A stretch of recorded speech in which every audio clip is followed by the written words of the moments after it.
my Thinx. I should have another round of Thinx underwear coming. These should be 2 black pair. The other ones that are coming are colored. We'll just say that. Alright. So, I got 2 different ones. The reason these come after the 4 that I had the first time is because they were on back order. So I went ahead and ordered them anyway. Let's see.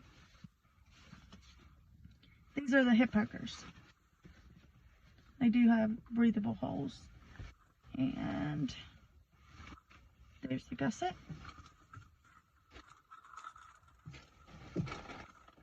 Alright.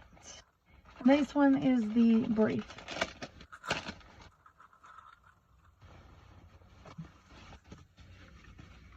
Ooh, this one feels a lot thicker than that other one.